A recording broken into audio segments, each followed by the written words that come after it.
Hello, everyone. Good morning, good afternoon, or good evening, wherever you are watching from. We are very excited to start off our third and final day of Linux App Summit.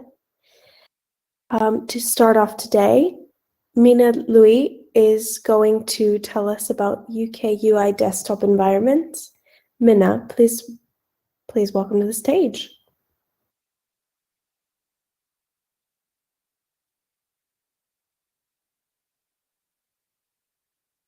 Hello. Hello, good day. How are you doing? Are you ready to get started? Yes. Wonderful.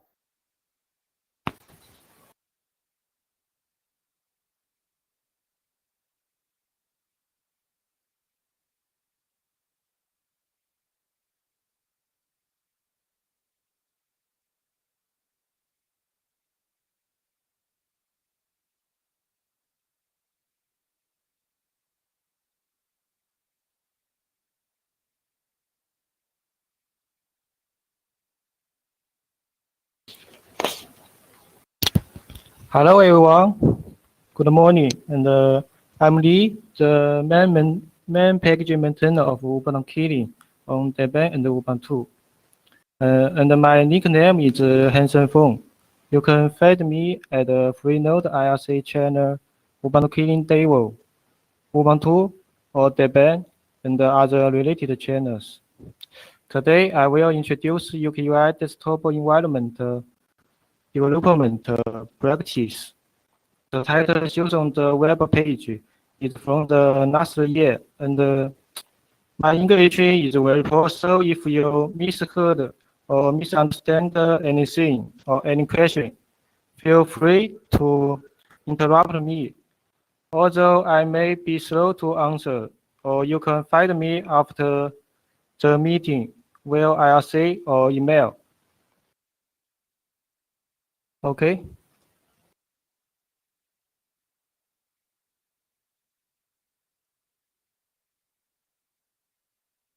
Okay, let's begin introducing Ubuntu Kylin.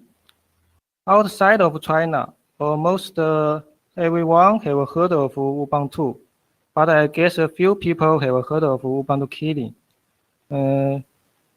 Let's start a poll. If you have heard of Ubuntu Kylin, please choose yes.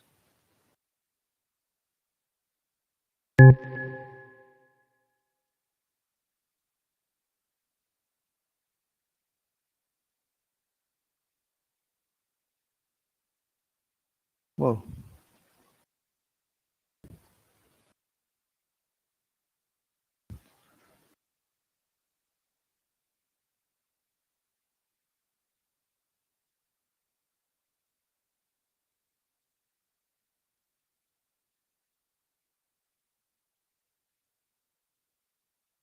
Whoa, the result is more than I expected. Oh, thank you very much. Thank you. And in fact, from the name and the logo, we can say that Ubuntu Kylin and Ubuntu have a very close relationship.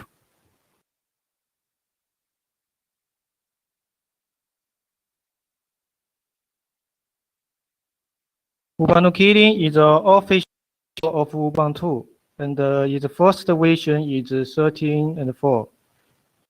The Kylin literally means a mystical creature in Chinese legendary. There is a saying that Kylin brings peace, prosperity.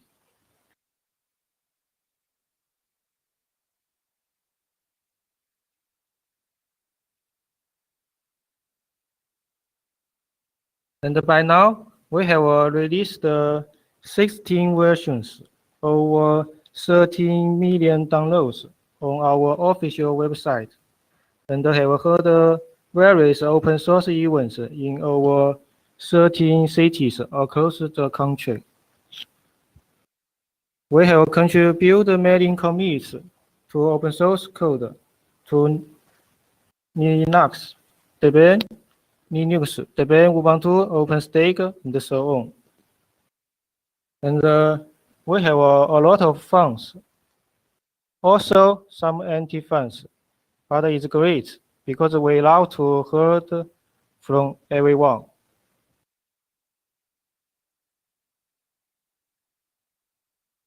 And UKUI is a short name of Ubuntu Kylin UI. UKUI is the default desktop environment in Ubuntu Kylin that has been ported to some other distributions, such as Arch, Fedora, OpenOla, and so on. A nice desktop environment can attract more people to use it and have more energy to push us to create a better software ecosystem.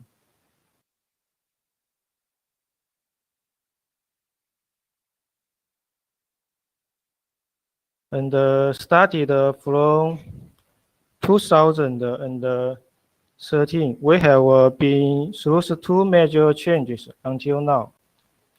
In the beginning, we tried the Unity desktop environment with Ubuntu by providing a small amount of customization.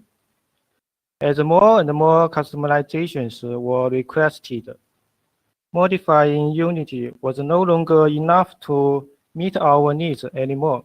So we forked the entire Mate desktop environment and did a lot of customization. The result is shown in the middle finger. And during that period, many people say this version of UKUI is very similar to Win 7. We admire it. But this is a change we made according to a lot of customer feedback.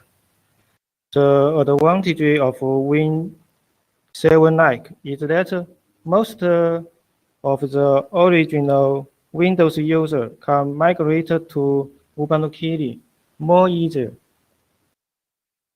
And as time goes by, more and more gorgeous desktops appears. And we also want to make a more beautiful one. We also have some desktop-related technology accumulation. So we started to try to develop a desktop environment independently.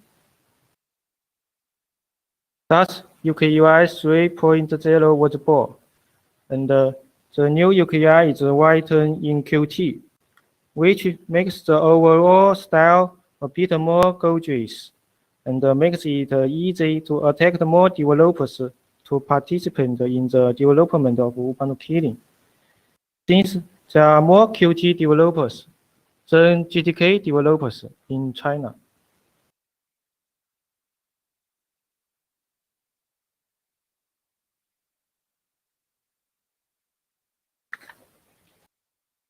UKUI adhering to the design philosophy of easy, excellent, expert, elaborate, and it provides the user with a more pleasant interactive experience. The slide shows our latest design of UKUI 3.1, which has been changed to round the corners and supports multiple theme switching.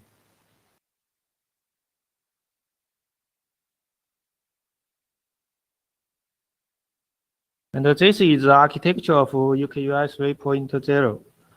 We have many revolved the core desktop layer, such as the menu, the panel, the peony, which is the file manager of UKUI, and other servers like Power Manager, Settings Demo, Session Manager, and so on. And we also develop some libraries, such as UKUI interface, Kylin SDK, and Qt5 UKUI platform theme.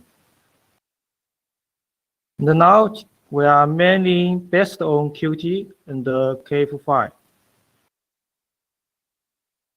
just like the slide shows.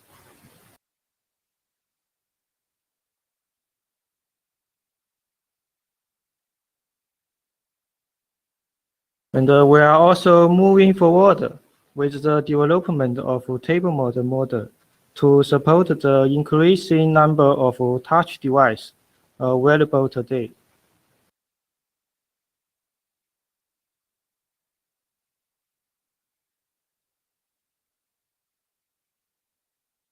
And after release of UKUI 3, just as we predicted, when the desktop environment to a certain extent, users started to concern more about the application ecosystem. And the question is like, why don't have a WeChat, the Chinese communication software like Skype? Why can't I trade stocks? And so on, were asked a lot by the user. Therefore, we put a lot of effort to accelerate the advancing our software ecosystem. There are some applications developed by us, including Key Assistant, to help view system information and system settings. Hidden Screenshot, to provide regular screenshots, and additionally support a real-time editing function. Hidden Scanner, Hidden Burner, and so on. We now have a special team to customize the most urgent needs of users, focusing on developing more greater tools and features.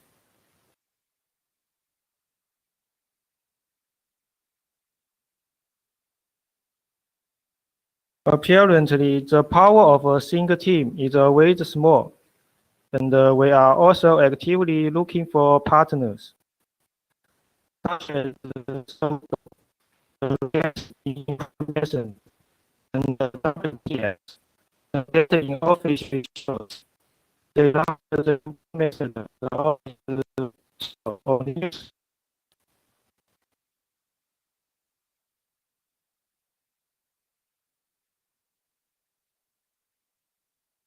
At the same time, we are also actively promoting third-party manufacturers to adapt their applications to Ubuntu Kylin, such as video port application UKUI, the 316 Blues, 迅雷 Downloader, 有道 Directory, and so on, powered most of the application fields.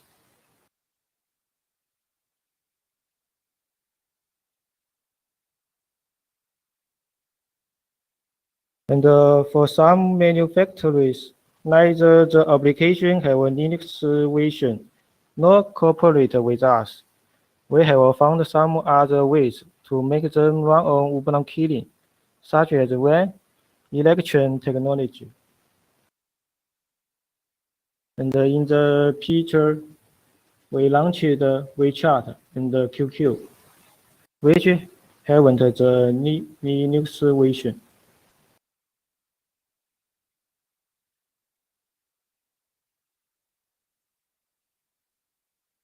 Along with the change of UKUI 2 to UKUI 3, we also migrated from JDK to Qt. And we use the Qt to rewrite many desktop components, but not all of them were rewritten. And the applications also have the problem of ununified developing tools. That makes the entire desktop looks confusing.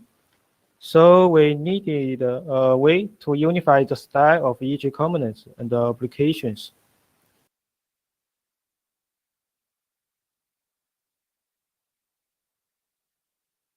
First, we use a Qt5 GDK2 printful theme, a plugin that unifies Qt and the GDK applications into the GDK style, but the actual result is far from our destination. So we First, prioritized unifying the style of the components and the applications developed by Qt. Then modified the GTK theme for GTK applications to make them look the same as Qt applications.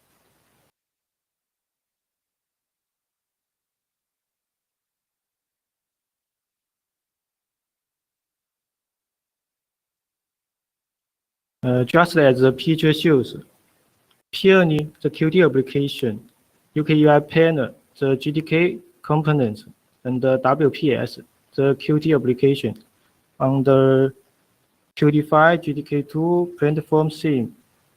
It looks that there is no harmony when pulling the applications and the components together because of various styles.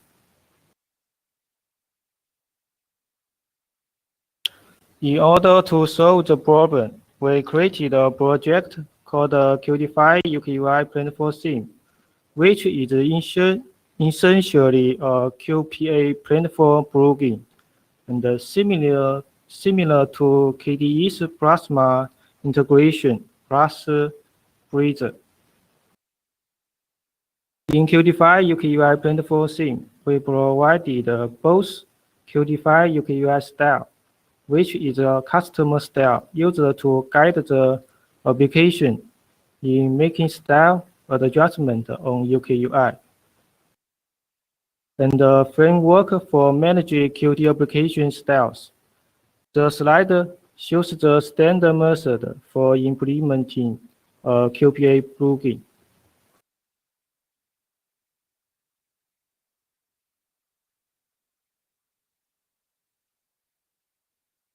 Just inherit the class. And the regist uses this.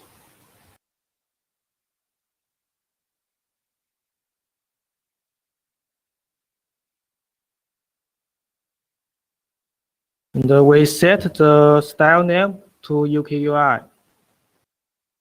Thus, we register a custom style named UKUI, and then set the Qt QPA platform theme to UKUI when UKUI session launches the desktop environment. So, if widget such as Q push button doesn't set the style themselves, it will use the style we registered.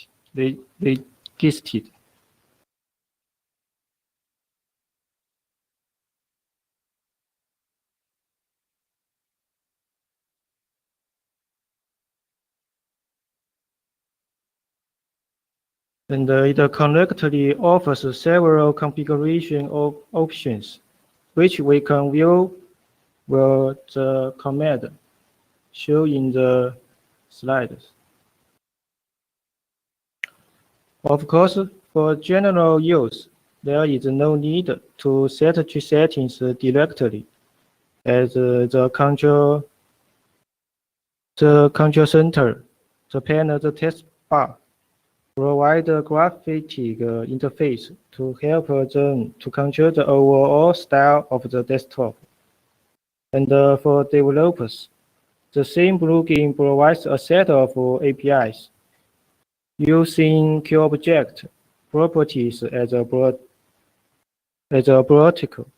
And with those, we can easily implement some features that are not available in a theme, such as making icon highlighted in hover, drag and jump.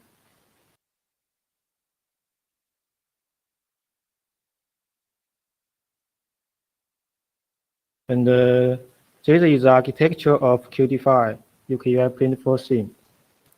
The core part of it mainly plus style and platform theme.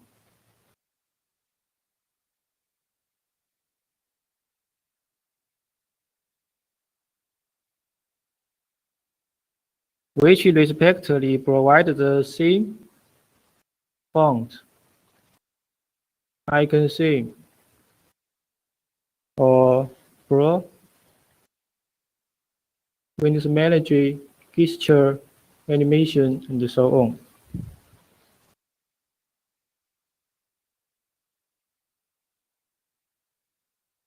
It's just like the grid and the fusion. But we added the ability of customize the animation and added a highlight effect.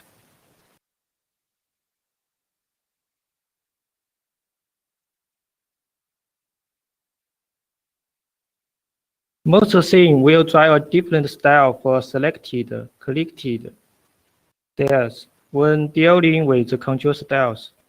Usually modify the base color, border, and different themes have different styles of management, such as fusion is the selected Q push button. Its base color changes.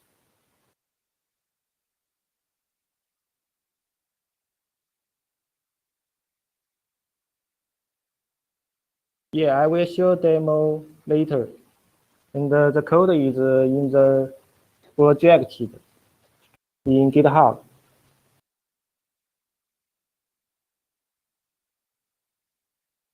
Okay, let's continue.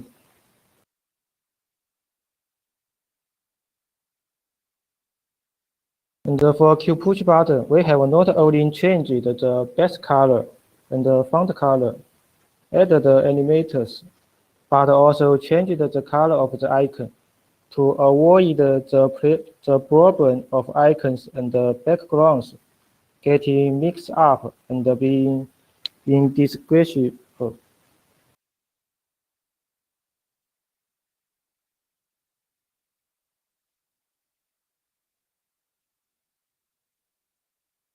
And for icons made up of a variety of colors, the highlighting protocol relies on the hue color. The key code is shown in the slide.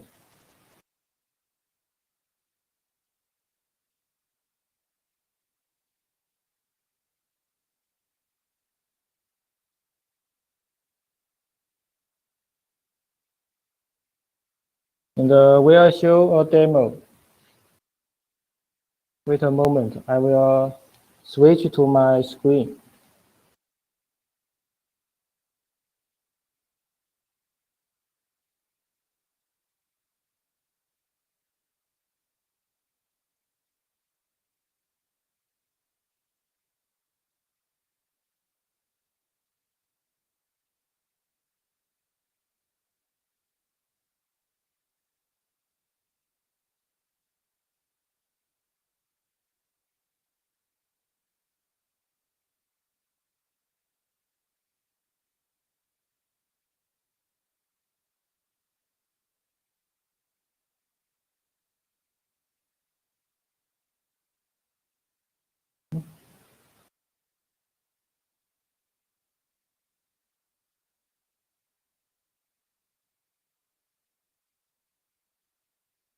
Can you see it? With the highlight, the, the icon shows more clearly.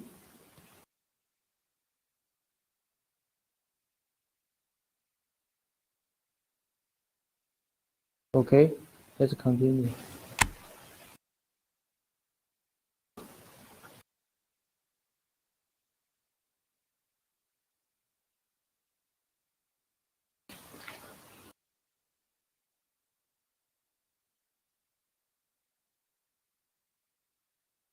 And animation are an important part of the visual experience.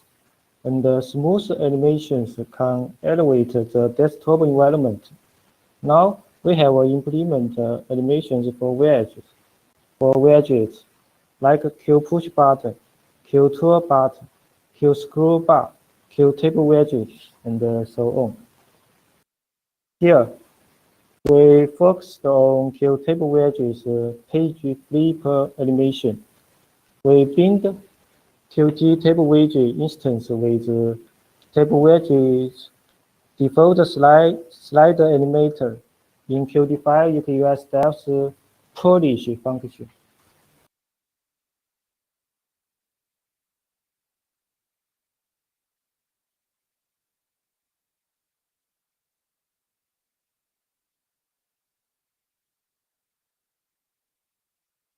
And when Q table widget switches, it signals connect changed. We monitor the signal.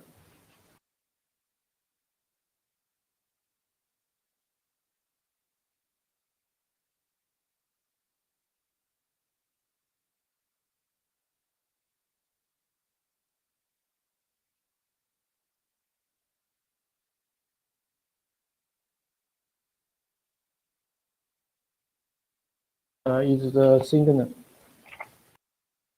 We monitor this signal, and when this signal is available, a Q widget will show on the Q stacked widget, which is the carrier of the entire animation. To complete the animation of the Q table widget, we need to get the prefix up.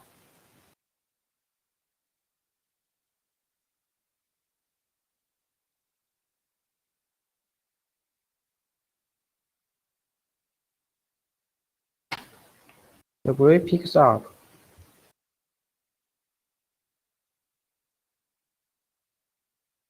of the previous Q widget screenshot from Q stack royal at the right start, and we need to get the next pix map of the next Q widget screenshot as well.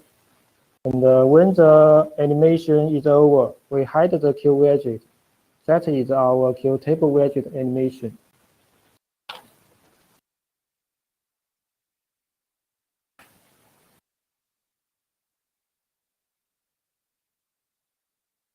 And we'll show demo 2. Let's try my screen.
I can't switch back.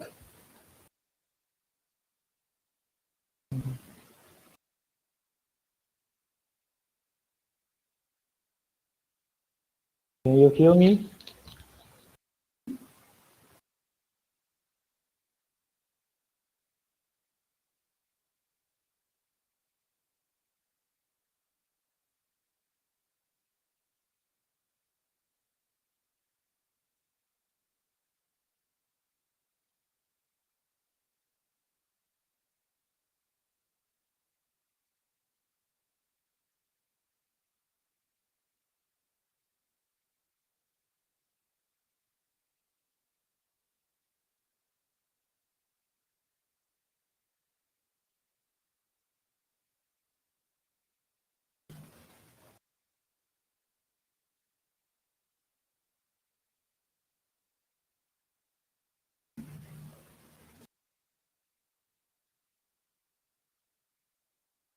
Oh, okay.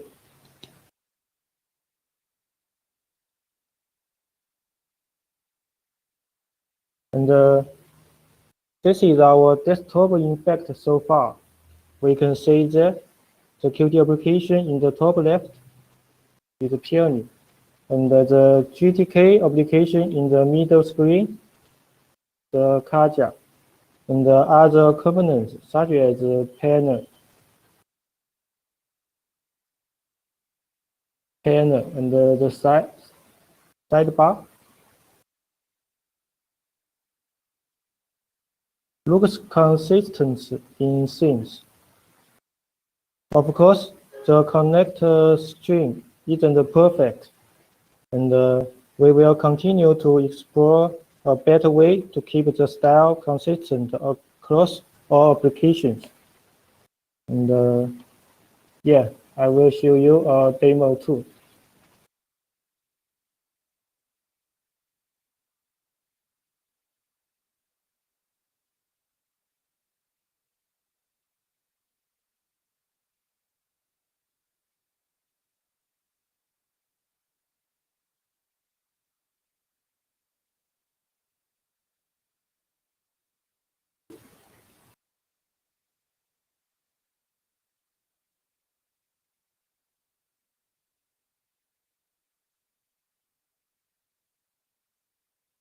You see, we switch the theme from black to white, and all looks smooth and good.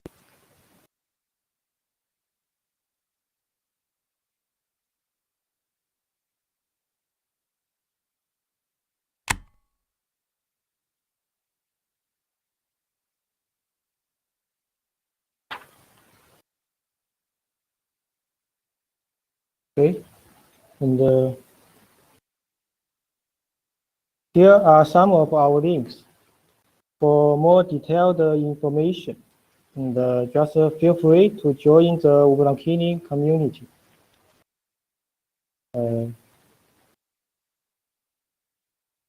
That's all. Thank you very much.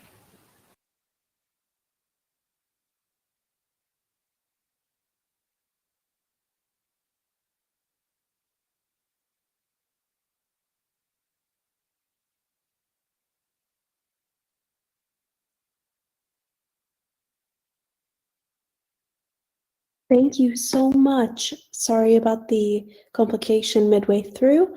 It looks like we have a couple questions for you on the shared notes. If you'd like, I can read them out to you.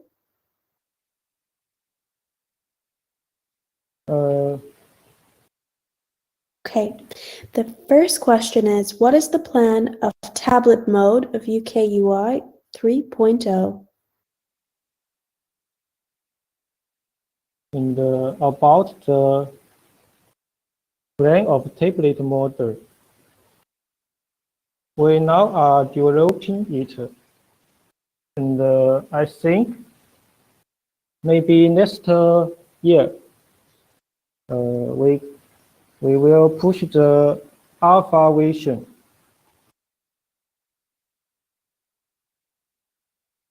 Okay, the next question is, how many themes of Qt 5, I'm going to butcher this, UKUI platform theme is there on UKUI desktop platform? And now we have three themes. It's a black theme, the light theme, and the mixed theme. Yeah, that's all. Okay. The last question we have, are you planning to use Flatpak? If so, are you going to add the FlatHub repository? In fact, we ever developed the Flatpak, and I submit some I have joined the Flatpak development last year or several years ago, but now we have no plan to use it. We now have focused on the snap because of the flavor of Ubuntu. We are more care of the snap. It looks like we had one last question pop up in the public chat. For future reference, please put questions in the shared notes. The question is, how does UKUI compare with Deepin? I think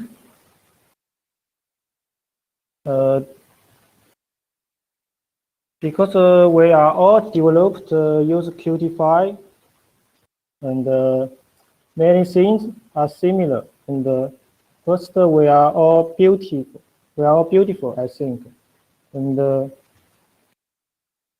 but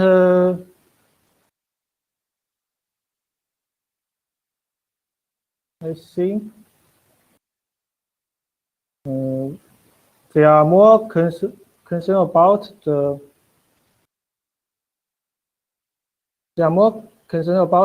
beauty, but we are more focused on the stable.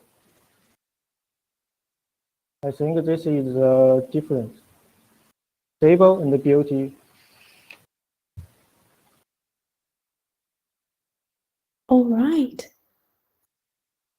That looks like that's all the questions we have. So thank you. Thank you very, very much for your wonderful presentation. Thank you, thank you. Thank you, everyone. Thank you. Okay. It looks like we will be taking a short 10-minute recess and we'll return with an open source app funding talk coming up at quarter to the next hour.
Hello and welcome back, everyone. I am very happy to say we are moving along in our schedule today. And up next, we have Manuel giving us floss funding. Manuel, please welcome to the stage.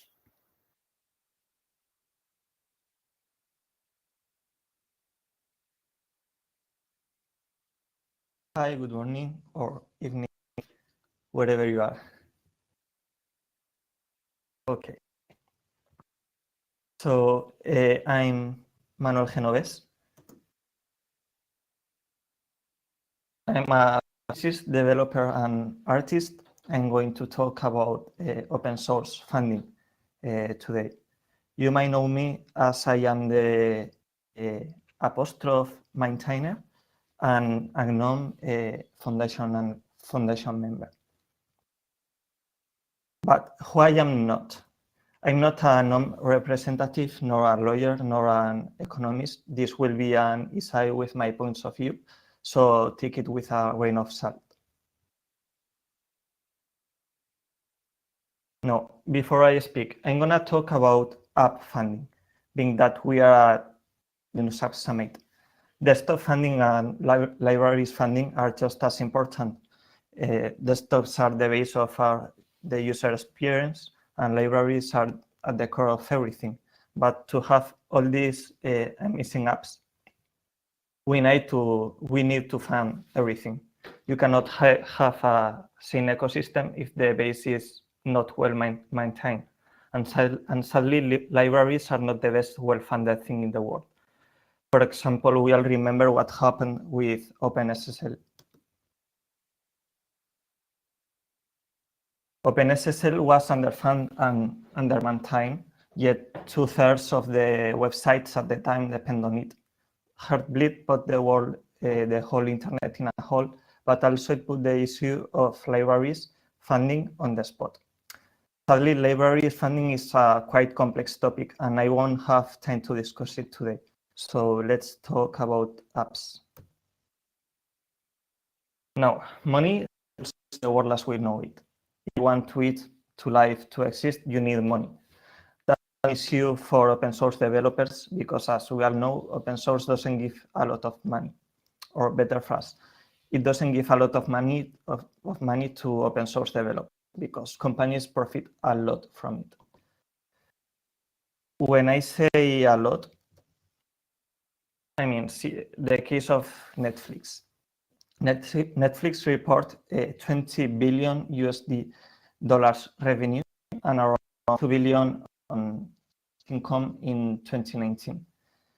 Netflix is a company that heavily depends on Python. At his core, there are lots of Python. Yet Python only made $3 million in revenue and $500,000 of income in the same year. Netflix funds Python.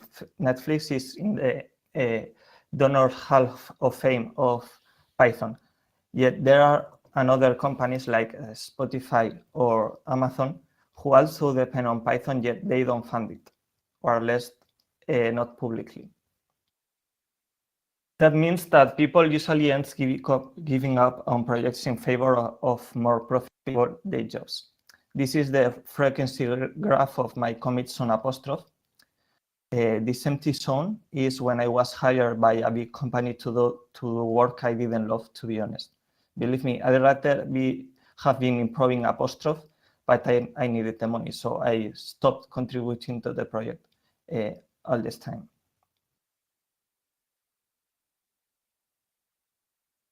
Let me be clear. The rest of the presentation, I'll be talking on how to apply by capitalist rules, but we must acknowledge that there is an underlying issue. Society functions around the concept of extracting profit from perceived value, and that clashes frontally with activities such as course development. But we are not alone in that. Artists, for example, have been dealing with this for a long time. I have the moral need to point to the root issue and to radical solutions here. Take political actions if you want sensible improvements in this problem. Open source benefits society such as does art or science, but is almost exclusively fundraised by the means of the people who can afford it to give it time, such as art or science in another time, as painting portraits. How does solve this arts and science? Basic science, in contrast with applied science does seek a return in investment usually. So private companies fund applied science, but basic science, the kind of science which doesn't seek an immediate return of the investment, is nowadays heavily public fund and a key towards society's well-being. I mean, this is CERN. CERN has this budget annually. It's a lot of money. It could be better, but this is a lot of money. And this is a lot of money not direct towards benefit. Just we know science is important, we fund it. And art, in the same center, there are artistic residencies, and there are artistic residence public fund all around the world.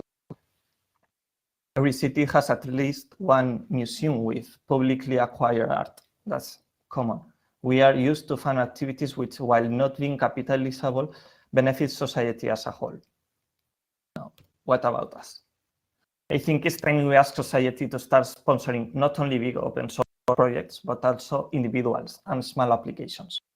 Or even better, we can ask our politicians something like universal basic income, which will solve a lot of these problems. And it might sound like an utopia, but right now there are proposals you can sign to ask that in the European Parliament. Especially after the pandemic, this is becoming a common thing to ask for. In fact, if you want to sign this, there is the link and a QR. Now, we should explore as well the not so obvious path of universities. Universities have been the way society allocates public resources for arts and science for a long time. There is a lot of money there, and it's a good opportunity for developing good open source software. Monetization of open source applications is a faceted problem. Today we'll tackle three aspects of it.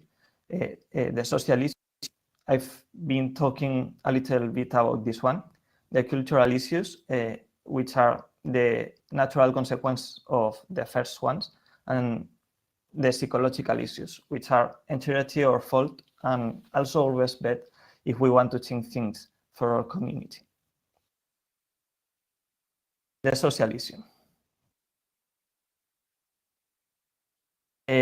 I'm not going to explain down how markets under capitalism. One easy concept to anyone can grasp is that the perceived value matches the actual value of the product. It's in this difference between those two values where profit is made, in fact. Now, a lot of things influence that perceived value, but one of the most important ones is the price tag we put in it. Good things don't come cheap, and we've been conditioned our whole life with that premise. That's why raising the price often raises the perceived value of the product it references. That directly plays in our disadvantage, since science-free products automatically are perceived as worse than their commercial counterparts. So that is known as the Veblen effect, and is used a lot by companies such as the automotive industry. A well-known example is Audi and Volkswagen cars. An Audi might not cost much more than their counterpart to manufacture. It costs a lot more to the customer. And just because of that is why more desirable by the public. Interestingly enough, there is a situation where the word free mobilized hundreds of people. And that's when something that was a paid product is offered for free at some point. The price tag helps to set the perceived value regardlessly of what you pay at the end. That's how discounts work. It's a basic market strategy. We are not the only ones with this issue. See, I'm in Spain, known for one of the best public healthcare programs in the world, or at least that's what we like to say to anyone willing to listen. It is a universal and free healthcare program which covers almost everything. Yet precisely being free, people underestimate how much costs the operation they just have. There are people who think that we should include a deal, even if at the end of it says everything is subsidized or something like that, precisely because of this. And this also provokes another problem, which is entitlement, but I'll be talking about that later.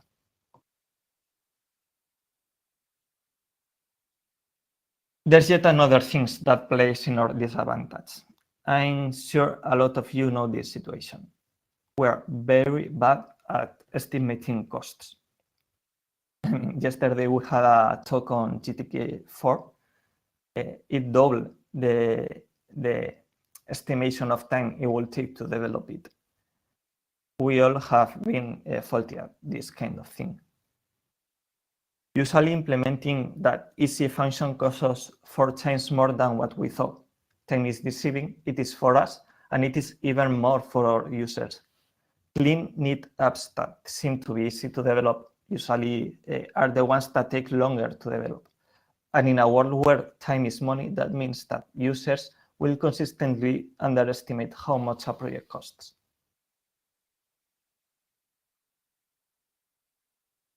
Now, on cultural issues. We've been feeding the idea that everything at Linux land is and should be free, as in money. And in fact, that's usually one of the hooks we use to attract people to this world, except that nothing is free. And the costs of free software are assumed by the developers, as I was telling at the start of the talk. Promoting a culture of everything not only has consequences on the perceived value of what we have to offer. See, this is a Linux App Summit photo from last year. It's a beautiful photo. It shows also something I like a lot about this community, which is diversity.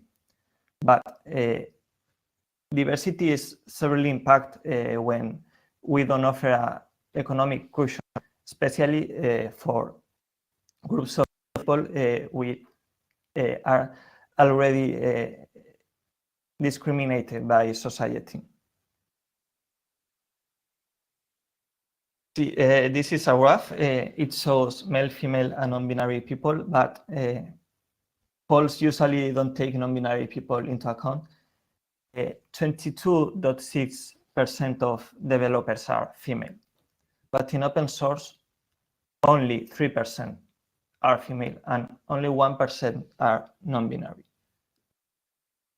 Same goes for ethnic minorities. If 34% of developers are from an ethnic minority in open source, only 16% are. By being free, we also, there are a lot of issues here. I'm not gonna pretend money is the only issue, but definitely having a system which encourages people who have the means of contributing because they have free time or economic cushion contributes to this. No, on psychological issues. I'm gonna recapitulate a little bit. A donation-based model lowers the fear of loss you might have in a payment-based model. It taps your expectations a lot. So why is that? If we think about other donation-based models, they are usually built around the idea of we are doing a public good and we need your trust and money to keep doing it. Well, trust is a hard thing to give, and you usually want the money you donate to be well employed. Only that. This is a graph on a typical European yearly budget you have housing, which amounts for 1/4 of the total income, food, transport. This square, that is donations. The white big square are other things, some things, tools, whatever. The red square is donations. We are competing, putting ourselves in that red square with this kind of foundations and non-profits. We are comparing a text editor with Intermon Oxfam, for example. That is a bad place to be. We want to compete with other fun things or tools or whatever the user is spending their money, not with charities. Also, that leads to user entitlement, as I was saying before. I think everyone has experienced it, any developer. This was an issue open in GNOME calendar, a common issue. We want holidays of our country as calendar events, but they start to make very, very entitled claims, like even Apple was what users ask for. I mean, you are telling that to a person which is devoting their free time to give you a product, and you are still asking things like you deserve them.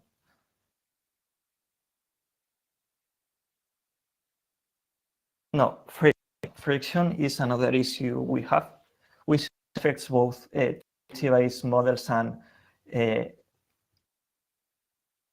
pay what you want models or that, but it affects us. Say someone perceives actual value of your app and is willing to donate some money to it, or even to comply with the price you set in a pay what you want model. Probably it won't donate at the end, and that's because of the friction of the process. Let's see how the donate workflow goes for a regular app. Fragments is a BitTorrent app. It's very nice. And I want to donate to it. So I open the menu, go to the add fragments item, and a pop-up opens. There is a link to the GitLab homepage. I click it. There are a lot of things in the GitLab page. I scroll down, there is a button to download on FlatHub. We go there, and there it is, a donate button, which takes to the LiberaPay page of the developer. And we still have to make an account on LiberaPay if we don't have one, and we still have to enter our payment details and go to the phone and enter the PIN. The bank asks us. It's a process with a lot of friction, and as easy as continue using the app without doing anything. Given two paths, people will always follow the one of less resistance. Easier to pirate than to pay $2, people will pirate. Luckily, that goes both ways. If we make easier to pay, people will pay. I mean, those companies are built around that concept. Steam or Netflix made easier to enter the payment data once and then forget about it. You have a whole catalog of games or movies, whatever. And people pay because it's easier to do that than to be searching on various forums. Amazon and PayPal, those are companies that profit from you paying through their platform. So they make paying super easy. You only have to click one button to make a purchase on Amazon or to send money with PayPal. If we make the path smooth, people will pay. It's as easy as that. No, give me actual solutions. I don't have them. I already said that, in my opinion, our best bet comes from public money. In any case, let me give you a bit of warning before giving some tips and tricks of things we could do. Beware of success. Blender, Krita, those are great apps. Everybody knows them. They are sustainable, but the amount of apps which are sustainable is very, very small. This is like football music groups or football, even regular business. The percentage of people who succeed is by no means representative of the majority of the businesses or programs or music groups. Beware of crowdfunding. For the majority of people, it doesn't work. For some, it does. I'm not saying don't try it. I'm just saying be careful with your expectations, as they can deceive you. A lot of people, even very good developers which contribute a lot, don't make it through LiberaPy or through Patreon. Beware, this is a little bit more serious. I don't know if you know Bounty Source. It changed hands. It happened a lot of things with it. It's a platform where there are the issues of projects and you pay for an issue to be solved. And the developer who solves that issue is the one who can claim that money. Bounty Source have some problems, some public backlash, but I want to talk specifically about the Cobra effect. The term Cobra effect originated in an anecdote that describes an occurrence during India under British rule. The British government was concerned about a number of venomous cobras in Delhi. The government therefore offered a bounty for every dead cobra. Initially, this was a successful strategy as large numbers of snakes were killed for the reward. Early, however, enterprising people began to breed cobras for the income. When the government became aware of this, the reward program was shut down, causing the cobra breeders to set the worthless snakes free, and the wild cobra population further increased. I simply copy-paste that text from Wikipedia, but this story is what it is, and it's our story, and it's true. The thing is, if you put a price tag on a problem, you are encouraging that problem to exist. It's a tricky question, and I advise against it. So what we need to do, what we do, we solve both prices into things, even if the user ends not paying anything or paying what they want. And we should showcase the effort we put into apps. I don't know, maybe time spent in this app tag in software stores could do it. And here I want to shout out to one company who has been doing this successfully, which is Elementary. Elementary has this greeting page when you want to download their system. It says pay what you want. You have 3 options and then a custom option where you can put even $0 if you want. But this already makes a difference, is what I was saying. This is not a free operating system you can donate to. This is a paid operating system you can buy for $0 if you want. This already makes a difference. They told me between 1 or 2% of people who download it donate, which might seem a low number, but it's a very high number compared to the amount of people which usually donates in other models. And it's interesting as well, people usually put 0 and download it for free. But then you have people which put $1, which is the minimum allowed quantity other than 0 to download it, and then you have people which pays $10. By making easy to pay $10, by having a direct button there, people pay $10 instead of, I don't know. We make things easy, people follow.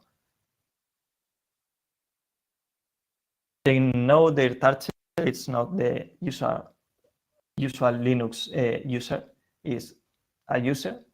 They know bubbles, they break them. And those are regular business practices, which is another point.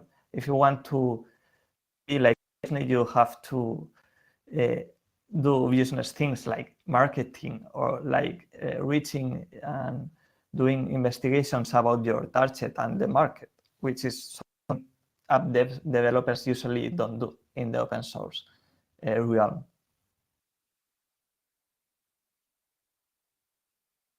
Everything okay?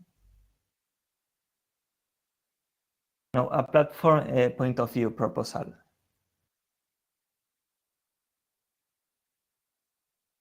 This is what I want. This is a markup. It's not anything planned, but this is what we want GNOME to have. In settings, a payments option where you can put your bank data, your card data, and then you have a simple API to donate. So apps don't have to do anything, just implement the API. You click the donate button, you click donate, and money goes from the user to the developer. It needs to be something trustable. This is why it needs to be an API and not some apps implement themselves. We need it to be centralized. The desktop or the platform plays a big role, and it needs to be frictionless. You click one button, you don't need to do anything more. You put your data, your bank data once, you don't need to put it anymore. Regarding the trustable thing, it needs to be an API. We already do something like that for other things, thanks to Flatpak and portals. Apps don't know everything about the system. They can't access the camera or the file system. We delegate on the system for that through portals. So we already laid the ground for having this kind of interoperability between apps and system, and it's a secure interoperability. For users to put their bank data, we also need to offer incentives, and this is something interesting as well to platforms to have for funding platforms, though this is not a talk on how to fund platforms. But there are lots of things platforms could offer, like configuration backups or sync between devices or push notifications. Things service based on the cloud might not be backups, but things that make applications a little bit better. And this needs to be paid, of course. Everything in cloud needs to be paid. And that also is an incentive for users to join the paid ecosystem within the platform. So that will be all. Thank you for your attention. And if you have any questions.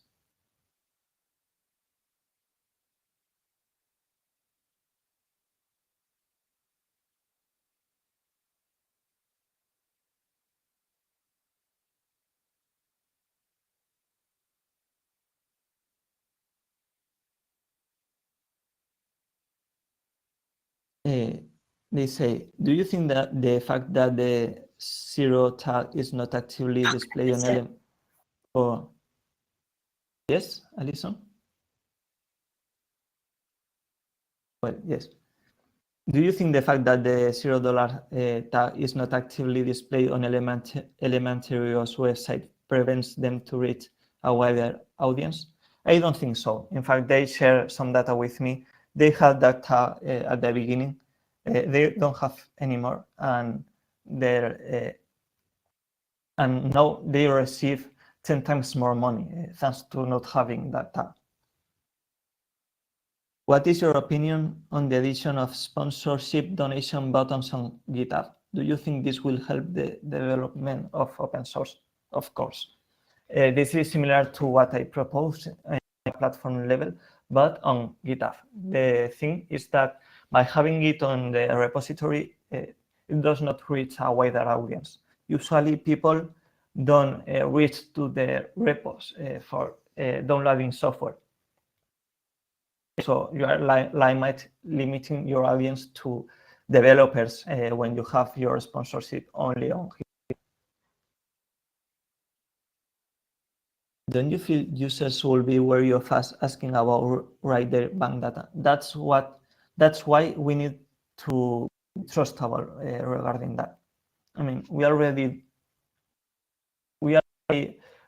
are managing their data and their privacy.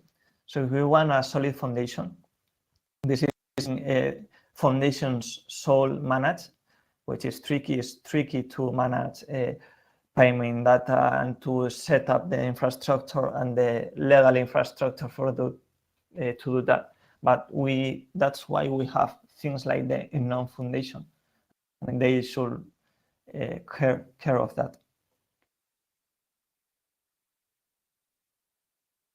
What do you think about having some kind of open source app, monthly subscription, something like Spotify for open source apps? That is interesting. It'd be interesting to have some sort of cooperative or umbrella to sponsor apps and app developers. This is something interesting to have. How do you see all the communities in here collaborating to make this happen? It will be wonderful. We already have this summit, which is a collaboration between KDE, GNOME, and other players, which is a very good first step. And we already collaborate in other things, like the portals I've talked before. So I could totally see that happen, and it'd be wonderful.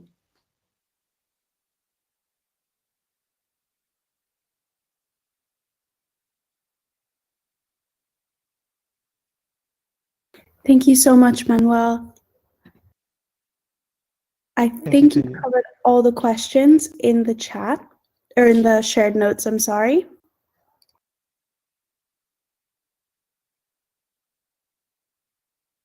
And if that's all the questions we have, I'd like to thank you very much for your time and your wonderful presentation. I hope you can enjoy the rest of the day with us. Thank you. My pleasure. Have a wonderful rest of the day. And for our audience, we will be taking a short 10-ish minute recess, and we'll be back soon.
Hello and welcome back, everyone. We are here with Tomas Hialta, and he is going to give us some advice on how to help translators help your apps get translated. Tomas, are you here with us? Yes, can you hear me? Yes, perfect. Good.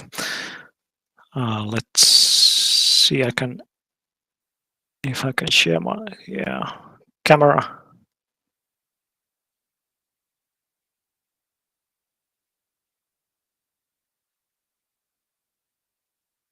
And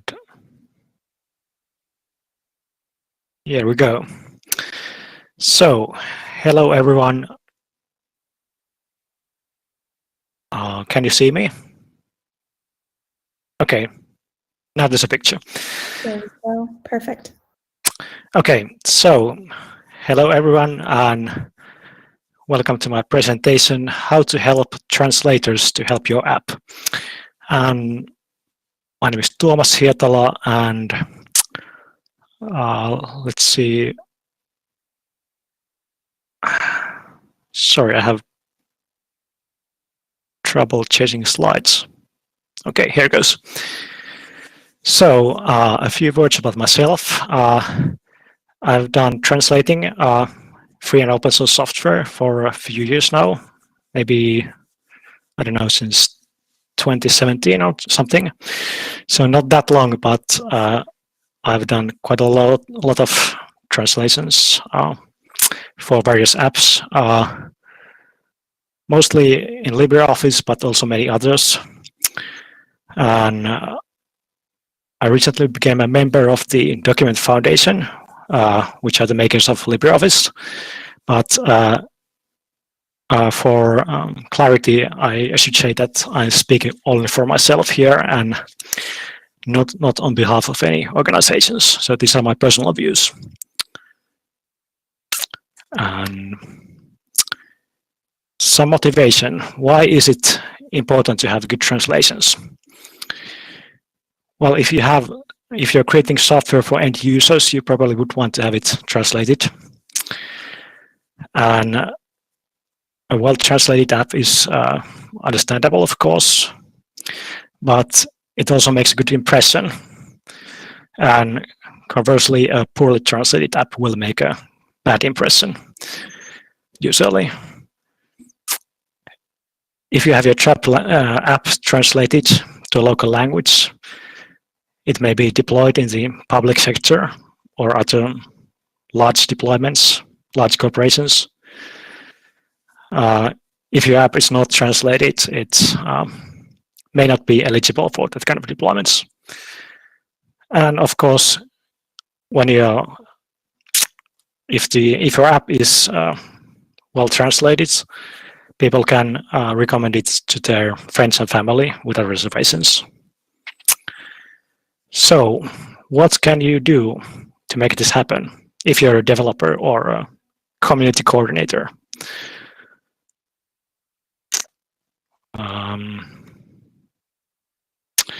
So first thing is to give credit to the translators.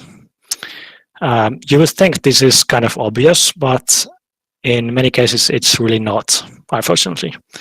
Or it's better to say in some cases. Mostly these projects get this right, but unfortunately not always.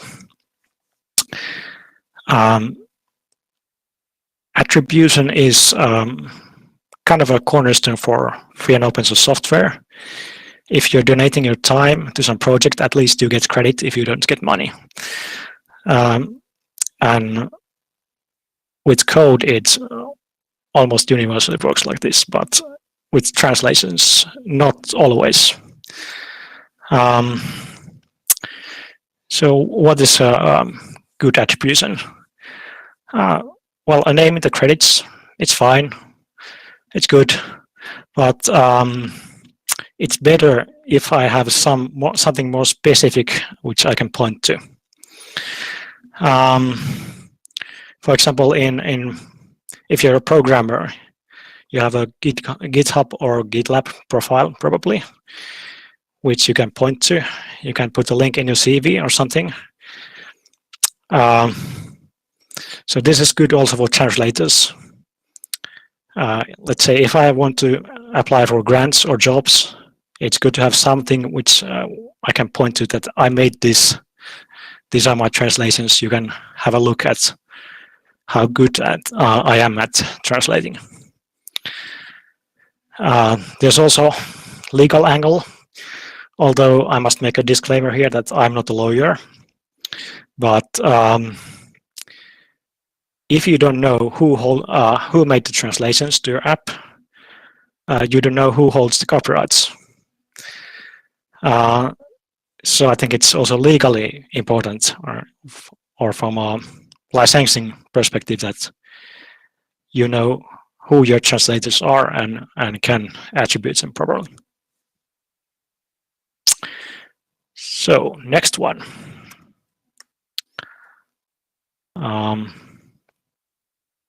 Offer modern infrastructure. So there's when it comes to code, there's a kind of general trend in free and open source developments. The trend is moving from patches and mailing lists and Bugzillas and so on to integrated platforms like GitHub and GitLab. So the question is, why shouldn't translators also have this kind of integrated platforms? And luckily there are options for that. I think the current contenders are Weblate, which is used by Fedora, LibreOffice, OpenSUSE, Meatus. Another actively developed platform is Pontoon, which is used and developed by Mozilla. And there used to be a couple more open source solutions, Pootle and Zanata, but they're not being actively developed right now. And then there are a couple of proprietary alternatives also, Crowdin and Transifex, which many free and open source projects also use. The benefits of this kind of integrated platform are easy user interface, SSO support, integrated glossaries, comments, user profiles. Although here I must say that Transifex doesn't have a very useful user profiles, which is a kind of a negative if you would like to apply for grants or jobs or something. You can't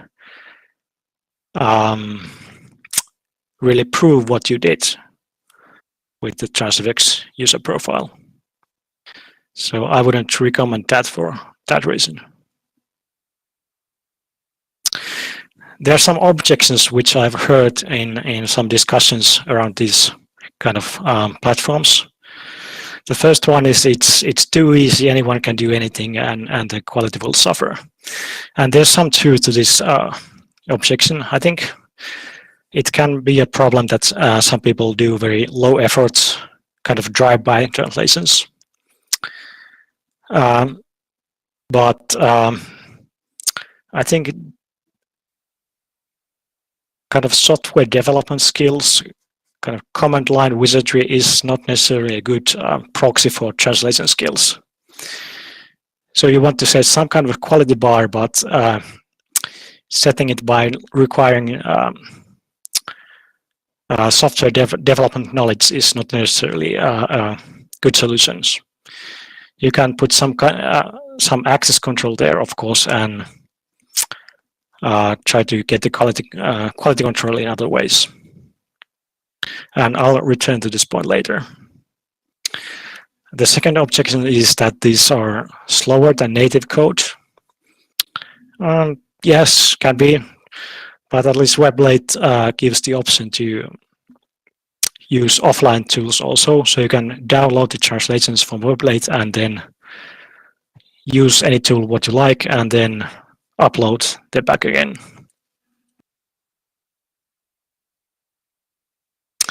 Number 3, be responsive. Sometimes translators can have questions. which the developers can answer better because they know the code, they have written it. So if the translators have questions, please try to answer them as a developer, because it can save a lot of time. It's good to have some kind of mailing list or forum for general discussion. And if you're using Weblate or something, the comments there are good for discussing specific translations or strings. If, of course, the developers will respond. And I think it's better to take the attitude that you don't outsource the translations to some nebulous community. You invite translators to a project.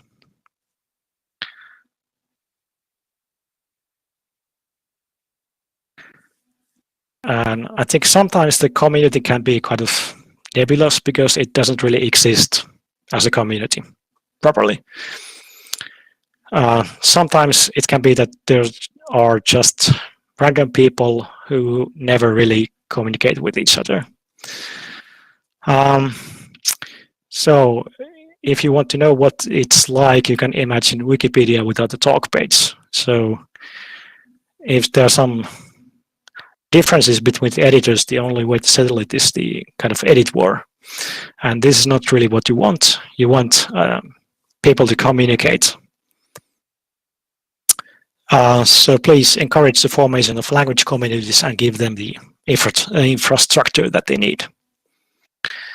And you have to be aware that if you have a very small project, it might be better to cooperate with some other projects, because a very small project may not be able to attract a very large language community, if at all. Even bigger projects can have problems with small languages, at least with this.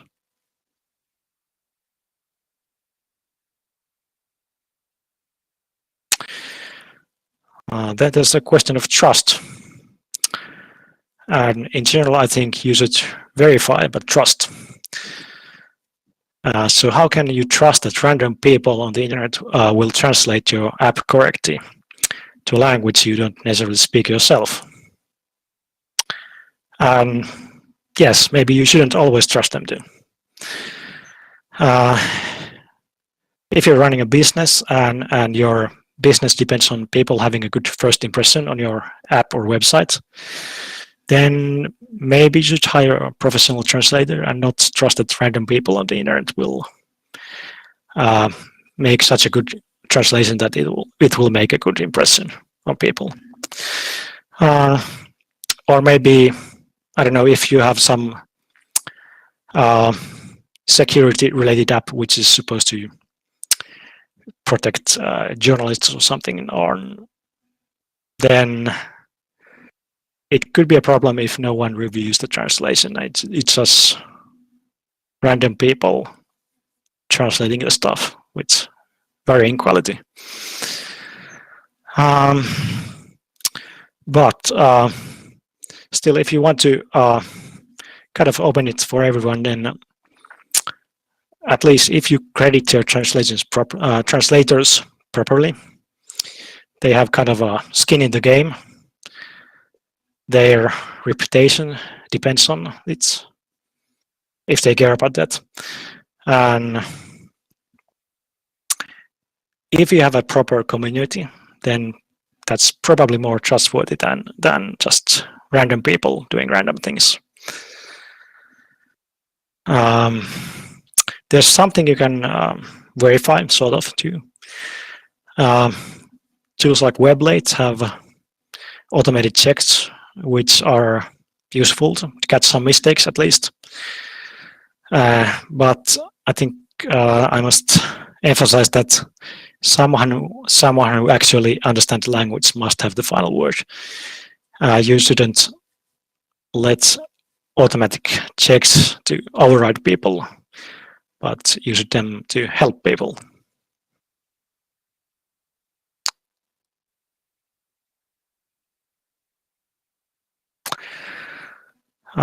Next is provide context. So the problem for translating UI strings in most software is that the strings are often really short and ambiguous. There are words like link, group, and list. They can be either words or either nouns or verbs. So unless you have some kind of context, you don't know how to translate them correctly. Also, words like advanced or connected can refer to one or many things, or even something like page style, that can refer to one page or all pages. Again, you have to know the context, what it really refers to. So tracking down the right context can be quite difficult and time-consuming. So it's really good if developers can help translators by providing some kind of context strings. So if there's some tag like tooltip or menu item, that's good. And it's even better if you have longer explanations for more difficult strings. Even a little bit helps a lot.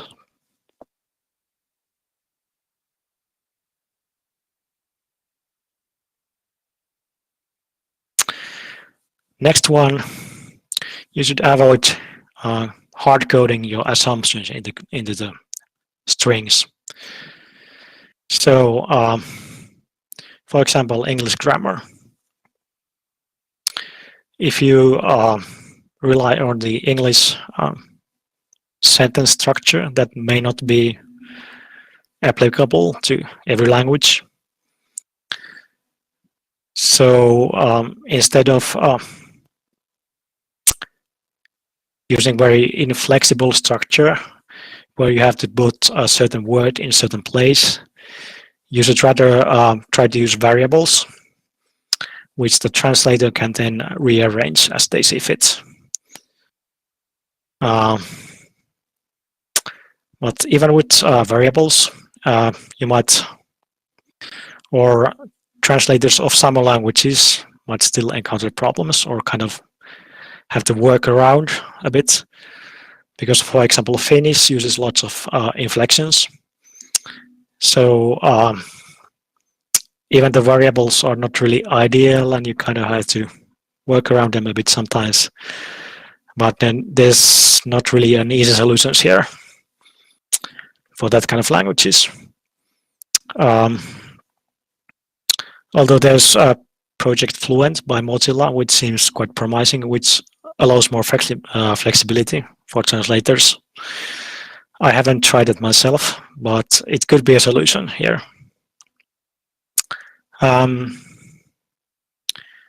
With regard to plural forms, you can use getText to get the right amount of plural forms.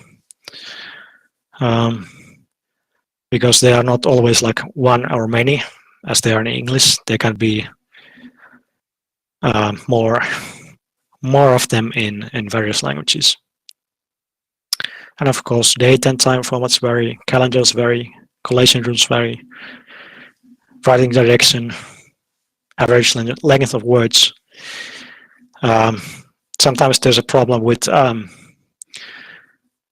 strings where the developers who speak English have left only very little space for the strings, but in some languages the words might be longer and need more space.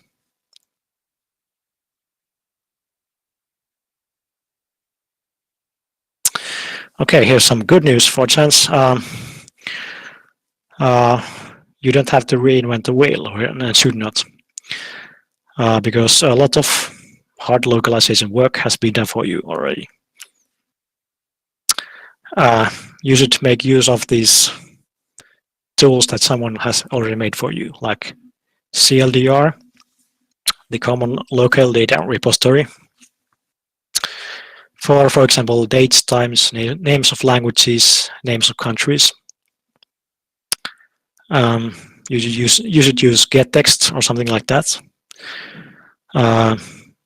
If you need some kind of localized citations, you could use the citation style language. There's also lib number text for numbers and currencies. And yes, use them, please.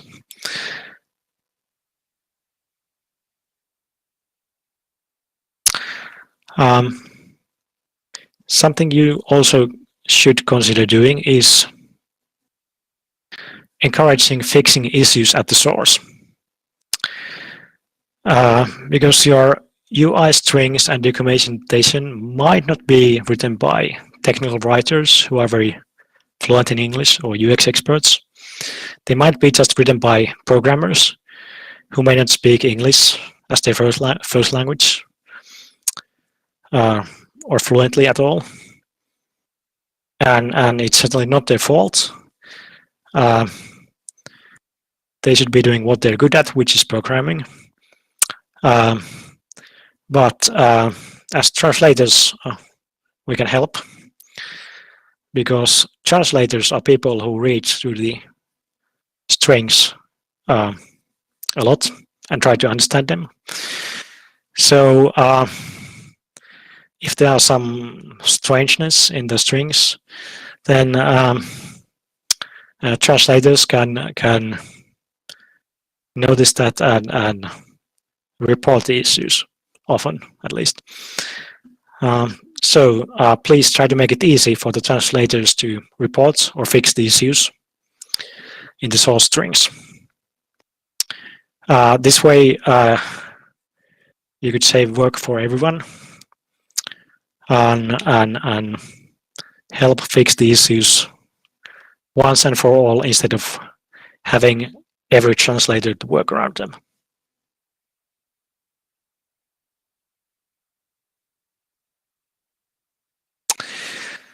And finally, consider sustainability.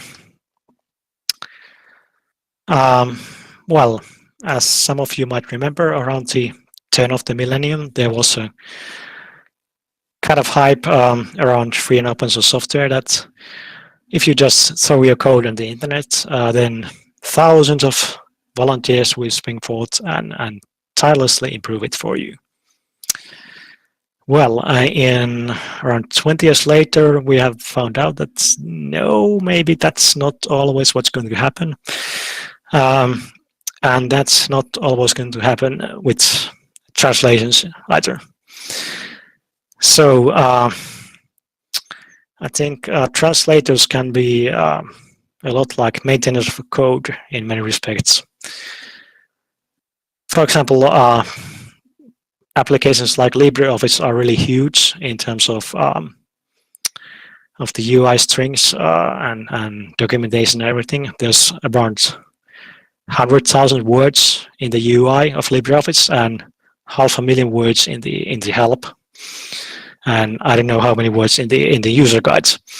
So really, that's if you're trying to improve the translation systematically, then that's a lot like maintaining software. So there are some kind of challenges, and something we as the free and open source software community should do is try to think of ways how could we improve sustainability for translators also. So what can you do? Well, at least give credits, give recognition that these people are an important part of the community, your project. And also something we should try to explore is to try to open up new sources of funding. I think typically the idea that people could translate software for public benefits is not really on the radar of most grant makers, like foundations or governments. But maybe we should try to put it there. And I don't know, maybe we could ask also our friendly multi-billion-dollar software companies, but I don't know what would come out of that. But if someone has really good ideas on how we could do this, then I'm interested in hearing that. And I think that was all. So thank you. Do you have any questions? Thank you, Thomas. Yes, there does seem to be a couple of questions in the shared notes. The first one is, does weblate.org integrate with GitLab? Yes, I think it does. Yes, it integrates with GitHub and GitLab. Great. And actually, there's even an Sorry? the kind of integration that it can commit if you make changes to translations in Weblate, it can commit them automatically to Git and credit you as the translator. So this is a kind of very specific form of attribution down to like a single string. So I like that. Okay. The next question is a bit of a long one. Here we go. I started in FOSS contributors doing translations around 2000, but I think the barrier to start was very high. Basically, only someone with a computer science background could do it. Do you think the barrier of entry is still high or better nowadays? I think it depends on the project. If the project is, if it requires you to send patches to mailing lists or something, then yeah, it could be kind of difficult if you don't know anything about version control or software development. But if the project uses something like Weblate, then it's quite a bit easier. You need to make an account, or maybe you can use your GitHub or Google or something, some account like that, and log on to Weblate, and it's relatively easy to start translating. Of course, it depends on the size of the project also. So something small is easier to get started with than something huge like LibreOffice. Thank you. It looks like that's all the questions we have. I'd like to thank you for your wonderful presentation, and I hope everyone enjoyed it as much as I have. I hope you can also stay and hang around with us for the rest of the day. Tonight there will be a pub quiz if you'd like to join. Yes, seems nice. Yeah. Thanks for having me. Great. Well, for our wonderful audience, I would like to give a big round of applause to Tomas. And we will be taking a short break and come back at 20 past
Hello and welcome back, everyone. We hope you are ready for our next talk, which is given to us by Collabora. The talk is about Collabora and Valve, and in just a moment, you'll be seeing it pop up in video. Please put all of your questions in the shared notes, and we will have a live Q&A session at the end of this presentation.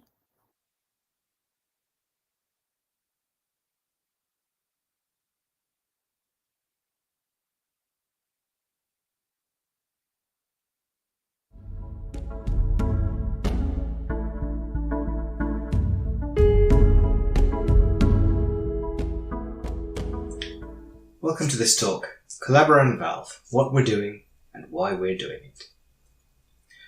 First, a little bit about the companies involved. You obviously don't need to be told who Valve are. They're kind of a big deal and a pretty major company. But who are we? Well, Collabora are an open source software consultancy. That may or may not tell you what sort of things we do, depending on how much you know about the field. So what sort of things do we do? Well, that depends on who's asking. Seriously, it actually does depend on who's asking, because we cover a wide range of areas. We've done work in graphics drivers, putting stuff on screen, Western, multimedia, web engines. We do customization work for people if they need something fixed up to work just right for them, and ideally upstream changes as well if the upstream project is interested.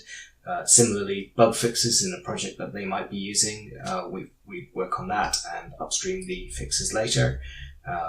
We've done integrated platforms for people, so basically if someone needs a custom platform for all of their products that is going to be used by them, then we do that, and they're building integration systems and reproducible builds. So a wide range of areas covered by what we do. So and hopefully you'll see that in the list of work that we do for Valve, which we will go to next, since that's what you're really here for. So, what's first on our list? Let's start with this. Intercepting syscalls. So, what's this all about? So, if you know what a syscall is, it's when the user space makes a call into the kernel for a specific piece of functionality, a system call. Now, normally this sort of thing is mediated via a library or a runtime, such as your C library, but you can make direct syscalls if you know the number of the syscall you want to make and what kind of parameters it needs. So, why is this important? Well, when you've got something like a game, for example, it's obviously going to be important to someone like Valve, or an application which makes a syscall. If it goes via a library, it can be intercepted by an emulator or a non-emulator, depending on your point of view, such as Wine or Proton. And so we can run these things on a non-native system, such as Linux, through an emulator, if we can intercept syscalls to do that part of the emulation. Now, lately, more and more applications have been bypassing the libraries, the DLLs in the Windows world, which are used, which provide the wrappers for these syscalls. Sometimes a syscall might not even have a wrapper. This is problematic because, of course, if we don't intercept a syscall, then we've just made an unknown, strange, almost certainly bad request to the Linux kernel, and frankly, it's going to be chaos. Cats and dogs living together, the end of the world, and more importantly, your game's not going to work. So we need to do something about that, and because it's a game where this matters more than usual, we need to do it efficiently and quickly. There needs to be as little overhead as possible. So what can you do? A few approaches were tried. One of the original approaches was to use SE Linux to trap the calls, effectively make them forbidden and then react to them to redirect them. Unfortunately, that's there's a bit of a hammer to crack a nut situation. It works, but it's not fast. There's a lot of overhead, and it's really far from ideal. Another approach was to use seccomp in a sort of similar way. Again, bit of pushback from the community. It's not ideal. It's not really the right shape of tool for the job, and using something that should be for security, for non-security uses, is generally frowned upon because you increase your attack surface area by doing unexpected things. You might actually introduce a vulnerability when the whole purpose of it is to prevent vulnerabilities or ameliorate them. So what did we end up doing? So the thing that we ended up going with was a personality-based mechanism, which by extending a little bit of infrastructure in the kernel allows us to track calls from particular addresses and particular parts of an application, which means that we can very easily enable and disable this trapping, and we can trap just the syscalls that we are interested in and let the rest go through, which is great because that is really what you want to do. You're only interested in trapping a few of the syscalls. This approach has the additional advantage that we don't need to change or monkey patch the game binaries or the game libraries at all, because obviously that's tricky because that can often fall foul of anti-cheat mechanisms who have no way of distinguishing between you doing something for the purpose of emulation and someone intercepting syscalls to try and beat an anti-cheat mechanism. So that's what we ended up going with. I think that one's wending its way into the kernel. I don't think it's been accepted yet, but the patches have been going back and forth on the list, and hopefully that will be landing soon to bring us a better Wine and Proton gaming experience. On to the next item, case-insensitive file systems. So, obviously this is a fairly easy one to understand. In the Windows world, where most games come from these days, file systems are case insensitive. You don't have to care what cases, patterns you use when accessing files. It all works regardless of what you've used. This is very much not the case in the Unixy, Linuxy world. We expect a change in case to mean a different file. Now, while a lot of the hard work of porting to multiple platforms is taken care of by things such as Unity, you've still got a problem in the way that they are used. So one thing that we tend to see a lot is that game developers or application developers often have quite a haphazard approach to the capitalization patterns they use. They'll request a file with an initial capital, or if a different developer was part of doing that part of the code, maybe all caps, or possibly they'll be intercapped in a different way because that's not necessarily obvious, and this can cause huge problems because random assets in the game can suddenly appear to not be there and not be found, and that makes porting much more painful than it needs to be. And of course, it's quite hard to tell someone who's used to a case-folding file system, no, you actually have to be consistent all the time. From their point of view, quite reasonably, it's just an onerous and unreasonable request that they're not going to do anything about. So we have to solve the problem if we want porting to be easy. So how do we do this? The approach that we've gone with is to allow case folding support in the ext family of file systems. And I believe we're also looking at, once that work has landed and been accepted, to extending that work to other file systems. You might say that that should go in the VFS layer, and that's a reasonable thing to say. And one of the things that we will look at once we've gotten to the point of the mechanisms and the work being accepted is maybe getting that into the VFS layer. When I say we, I'm not actually doing the work. It's one of my colleagues. So we'll see where that goes. I mean, hopefully we're getting pretty close, I think. Again, this is something that has either been merged or should be merged to the kernel soon, I hope, once everything's accepted. One particular thing that we had to work on quite a lot, that was added quite a bit of complexity to the whole process, was locale and Unicode support. Case folding is a lot easier when you just have ASCII to consider, but when you consider locales, where cases, some characters might not be considered characters to have a case in some, might be considered to have cases in others, all that good stuff has gone into our implementation, so hopefully it'll be coming to a ported game near you someday very soon now. Next up, runtimes and keeping them up to date. So not going to waste too much of your time explaining something that you probably know, but what is a runtime? Probably best to think of it as a promise that's made to an application or game developer about everything that's going to be available to the game when it runs in terms of library versions, software, all the little bits of infrastructure that go around it that you would normally expect to come from your distribution and your operating system. The idea with a runtime is that the application or game developer targets a particular runtime at a particular version and then doesn't worry too much about the actual version or distribution of the operating system that they'll be running on. This is great from their point of view. From the maintainer's point of view, it doesn't actually change the problem. The runtime still needs to be maintained. What do I mean by maintained? Well, security fixes are a thing.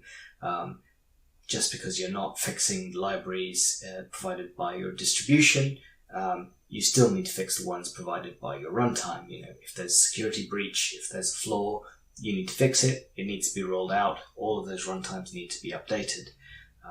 Protocol changes, you know, the outside world changes. There's a limit to how much we can isolate a game. If it needs to talk to a server, if it needs to talk to external services, particularly multiplayer games, there might be network issues, so something needs to be done about that, the library that it's using. All that stuff needs to be looked at. It might not be a security fix, but it might still stop working. TLS certificates, root certificates would be an example of that. That stuff needs to be in the runtime and needs to be kept up to date. And of course, there is random monkey patching of the runtime for legacy reasons. Something might be broken, something might have changed in an unpredictable way. We've had a flag day in the world, which means that everything needs to get its house in order to keep on working. That still needs to happen, and it needs to happen for each runtime that is still supported. And since the point of a runtime is that it should stay supported for a really long time, so that a game that you bought 5-10 years ago still works, you still need to do that. So this is another one of the things we do. We do maintenance